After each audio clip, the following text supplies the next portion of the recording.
Findings show a record rise in the number of foreign residents here in South Korea, and this reality is fueling active social commentary here and elsewhere. With more on Press Perspective today.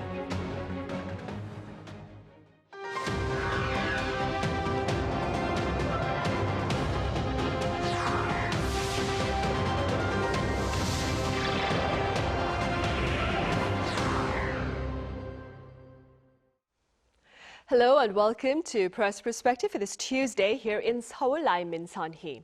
Today, that is May 20th, Korea celebrates Together Day, a day formally set by the Justice Ministry here back in the year 2007 to promote cultural diversity and to foster an inclusive society. Accordingly, today we touch upon the life of our foreign residents here in the country. For more on this, I have a freelance reporter, David Lee, here in the studio. David, welcome back. Glad to be back. I also have Ruy Valdes with Spanish news agency EFE Spain.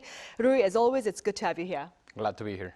David, we will start with you. So foreign residents here in South Korea now account for roughly 5% of the total population. Let's begin with more details about this particular reality. Yeah, so the OECD considers a country to have a multicultural society if, like you said, the foreign-born population is above 5% of the total population. So according to Justice Ministry figures, South Korea can be considered a multicultural society today. So it currently has 2.65 million foreign-born residents. Interesting fact is that in 2023, it had the second fastest growth rate in terms of the foreign-born nationals, which attributed to a population uptick a couple of years ago. And if you look at if you compare it to other OECD countries, they generally tend to have a population, foreign population that's over 10% of the total population, such as the US and Germany both have close to 14%. Switzerland has the most with close to 27%. Just a little background to South Korea's foreign population. It reached 1 million in 2007 and 2 million in 2016.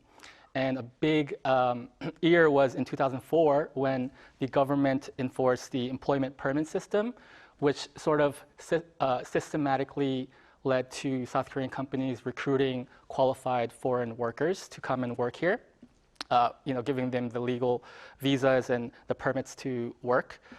And more recently, in 2022, the government, they upped the foreign worker quota, and they made some policy changes to the migrant worker working, conditions. And this was due to a shortage in labor and also due to the record low birth rate in the country. And I think just one more point I want to point out is that we have, for the first time, over 1 million foreign workers in the country. And this has been emphasized to be a key factor for the future growth of the country, as we need a lot of labor, manpower for our export-intensive economy in the manufacturing, shipbuilding sectors. So most of these workers are filled by simple labor jobs in regional areas. Right. Ruy, let's expand on what David just said. So the number of foreign workers here in South Korea hit over 1 million last year for the first time. That being said, how does this level of participation compare to the foreign labor participation seen in other countries, like, for instance, Spain? Yes, well, starting with the specific case of Korea, as David was mentioning, there's more than 1.5 million foreign workers right now on working age, or foreigners on working age. This data from 2024 represents a 9.1% increase year on year, which is the highest increase since 2012, which means that the demographic landscape in Korea is significantly changing. In the areas that they are working, most of them are in manufacturing, this is 45.6%, also wholesale, retail and food services, personal and public services, and construction, around all these between 18 and 10%. Men dominate, of course. In the data it says that with E9 visa jobs, which means that 90.9% of the foreign workers are men. Yeah, the women on their side, they are mostly marriage migrants. The 79.6% of women are marriage migrants, which means migrants that usually marry a local, a South Korean, and they just stay in the country with a special marriage visa. Then we have that the majority of these foreign workers are from Asia. This is 91%. Most of them are ethnic Koreans from China, Vietnam in second place, and China particularly with 8.6%. Being that said, there's still some challenges before comparing with Spain. There are significant income gaps, limited mobility, and social pressures that these migrants face. For example, most of them earn an average salary, a salary that is below the average of Korea. 51% of them earn between 2 and 3 million won a month, and only 37.5% above 3 million. The average salary in Korea is 3.3 million Korean won. Then, as a main stressor factor is education costs, which are quite high in Korea. For foreigners that have kids, this is a challenge. And despite they have a relatively self-reported satisfaction, they report having restricted job mobility, and of course these wage parity problems that I just mentioned.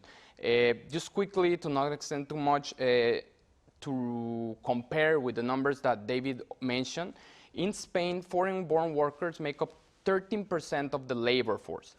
This means that, these foreign workers contribute with 80% of the GDP growth, contributed with 80% of the GDP growth between 2019 and 2024, according to data of the European Central Bank. But there is a catch here. Why these migrants are able to adapt and contribute more to the economy? Because in Spain, many migrants come from Latin America. So there is a high language advantage. Since they know the local language and have familiarity with the culture, they tend to adapt faster. That being said, we need to consider that these migrants, just as in Korea, as mentioned by David, don't necessarily occupy mostly high-skill jobs. They are also in similar areas than the foreign workers in Korea, but they seem to be contributing much more. Also, to end, Spain invests a lot in housing assistance and work permits and has a long-term view to invite more immigration into the country to contribute economically. Right, and before we touch upon ways to perhaps improve the working or living environment for foreigners here in the country, let us first, David, touch upon the merits of the working environment here in Korea for foreigners. Yeah, of course. So just as an example, I want to point out Vietnam, which is one of the countries that have the most foreign nationals living in Korea. Just in Vietnam, tens of thousands of Vietnamese people, they prepare for the Korean proficiency language test every year because these jobs in Korea, these labor jobs in Korea are so sought after. And I think the major reason, of course, is wages. Compared to wages in Vietnam, they're known to be about 4 times higher on average.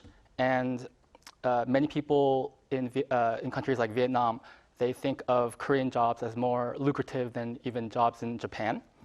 And I think we also have to mention how, obviously Seoul, but also other cities in South Korea, they're one of the most livable cities in the world.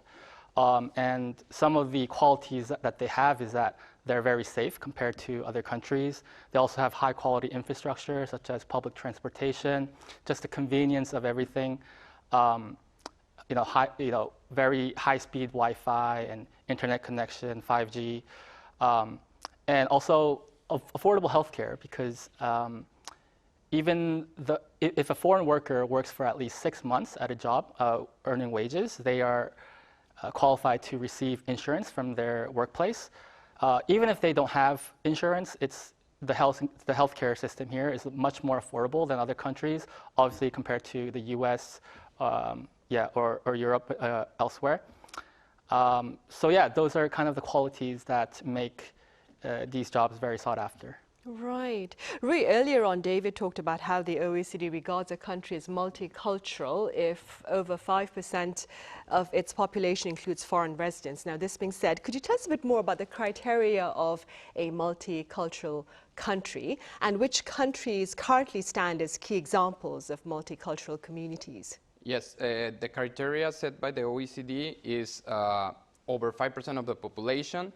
These are foreign residents, naturalized citizens, and second-generation immigrants. So if that surpasses the 5%, it's considered a multicultural society. According to forecasts from Korean authorities, they say by 2040, Korea will consolidate as a multicultural community. It already achieved the 5%, but it will get to 6.5%, which they consider a stronger number, like to consolidate like the term, and almost like saying there's no way back. This is a multicultural society. In terms of the OECD countries, the average of the average percentage of foreign population in OECD countries is 12.2%, and Korea is still far from that. But what they could do, or what pundits say that they could do, is to build better system of integration, education, and inclusion to maybe get to numbers like United States or Germany and Canada, which round up between 14, 12, and 20% of their foreign population. One point that we need to consider, or why are we saying that Korea should be aiming to achieve this, is because of their population is declining. Population is old in general. It has an old workforce. It needs young people, and usually through immigration is that these countries achieve to cover these gaps in modern or first world countries. Right, and before we further expand on that, David, I'll very quickly like to ask you about this. The UN Committee on the Elimination of Racial Discrimination, it recently shared its findings on South Korea. Could you tell us a bit more about these particular findings? Yes, so the UN Committee on the Elimination of Racial Discrimination, they periodically sort of audit countries that have ratified the International Convention on the Elimination on all forms of racial discrimination. And as one of these countries, earlier this month, the report on South Korea came out, and the report it emphasized how widespread hate speech towards foreigners from different social backgrounds, religions, and also especially towards people of Chinese descent was how widespread it was in Korea.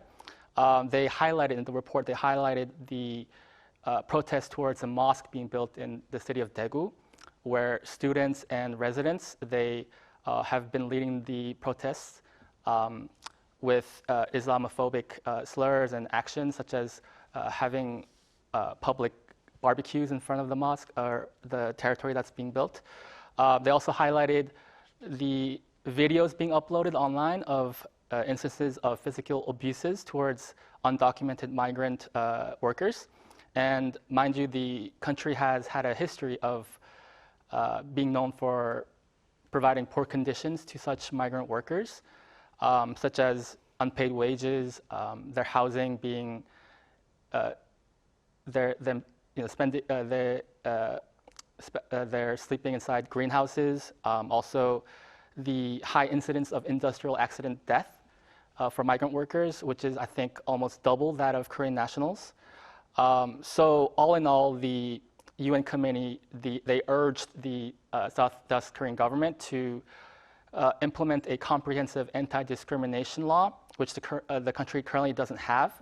So it's technically not illegal. It's technically not illegal for discrimination against race or nationality in the country, and that's why you can see restaurants with no foreigner signs or nightclubs that ban the entrance of foreigners and such as. Right. Ruy, then, speaking as a foreign journalist stationed here in Seoul, what do you believe are some of the improvements that can be made to better accommodate foreign residents here? Of course, aside from better raising awareness of the current discrimination that is present against our foreign residents here. Yes, I will speak first in consensus of what I read or talked with my colleagues, and then I will tell you a personal experience. First, I think the consensus is that the country needs a comprehensive anti-discrimination law. This will protect vulnerable groups such as migrants, which carry different cultural difference, ethnic difference, etc., etc. And, but also will protect naturalized citizens and second-generation Koreans.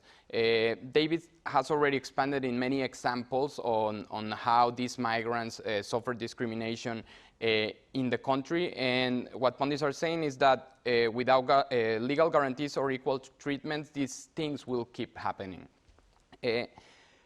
If you don't mind, Sunhee, I will want to share something a little bit personal. At some period of my life in Korea, I actually have a marriage visa. My wife is Korean, and at some point, I was desperately looking for employment. And I got to do two things. First, I got to take Korean language lessons in government institutions, where mostly the students were married immigrants, women from Southeast Asia. And secondly, I attended many job fairs directed to these populations. And to be frank, I was a little bit disappointed for two things. First of all, the Korean language lessons seemed fine. The talent and the skill of the Southeast Asian women and their Korean skills was much higher than mine.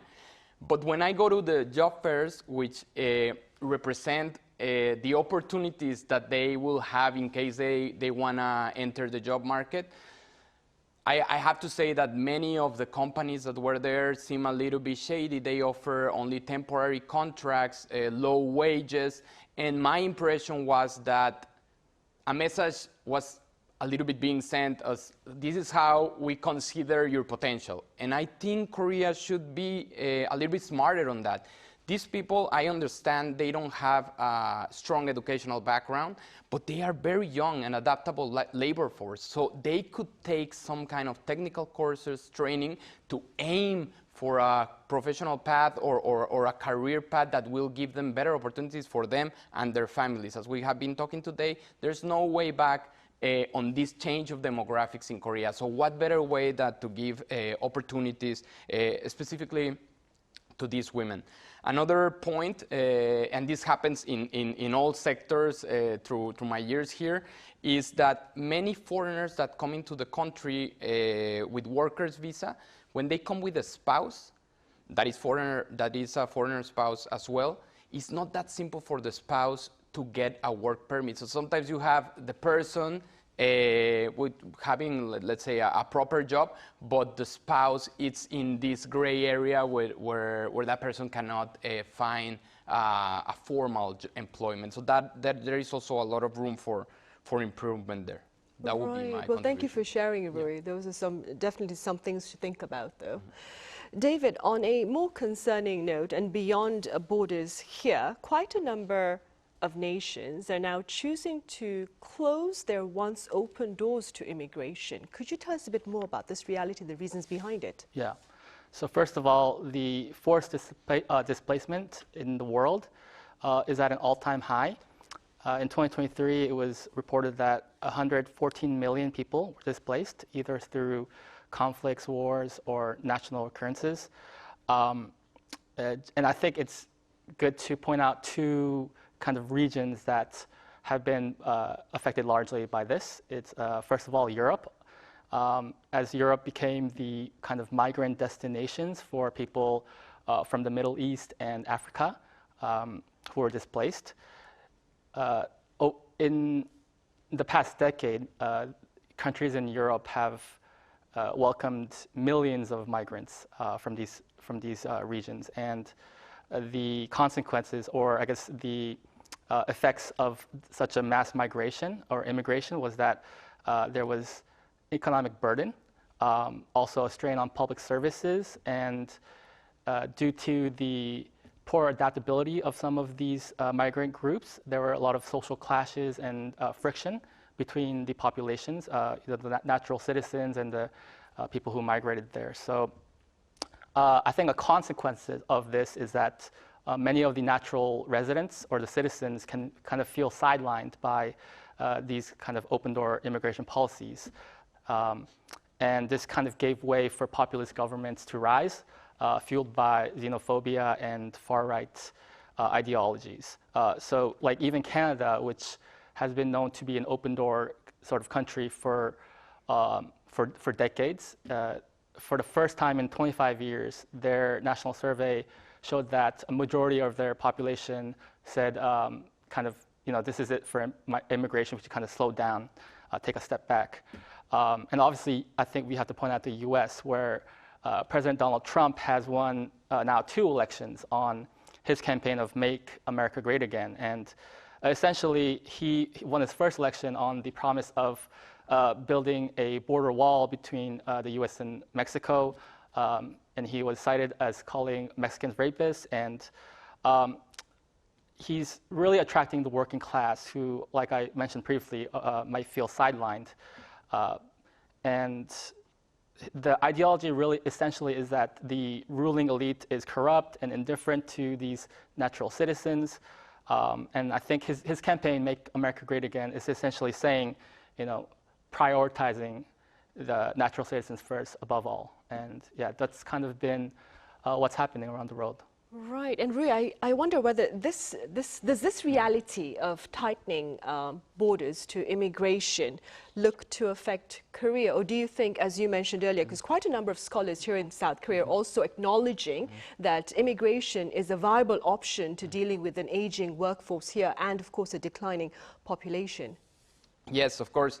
So right now, Korea is in this weird position between need and nerves. So you have the need related to the aging working population and the declining birth rate. And also you have nerves because there are some sectors of Korean society, as pointed out by David, that they don't appreciate immigration, specifically recently of Chinese, of people from China. This is very curious, and I'm glad David mentioned Canada as an example. Today, I don't know, I feel very familiar with the topic because my older brother lives in Canada, so we go to Canada often, and there is this concern in Canada that many Chinese people are buying real estate, and this is increasing the price of the real estate, so they consider that unfair because they are not really Canadians and whatnot. The thing is that I always wonder is that when we hear this news or these concerns of the public, are they really only an economic concern, or they are also related with some kind of racial issue? Why I say this? Because I've never heard of those type of concerns when the investors, let's say in Mexico, you have many US and Canadian people that invest and buy a lot of property, and this also increases the property prices, but there is not directed or generalized hate speech against these people who are doing exactly the same thing that they complain Chinese are doing in their countries. So all these effects, yes, of course, are getting all the way through Korea, these sentiments, and you can see it right now in the elections or since June presidency and the following impeachment. It always carried this topic as an important one. So bottom line is Korea seems to need a younger working age if we think economically, but there is this sentiment that probably make the country emulate other countries that are closing their borders. Right, but hopefully they will understand that because of our aging society, as you mentioned earlier, we will open our doors to the possibility of more foreign friends then. All right, I'm afraid that's all the time we have. Ruy, as always, thank you very much for your time and your thoughts today. And David, thank you very much for your insights.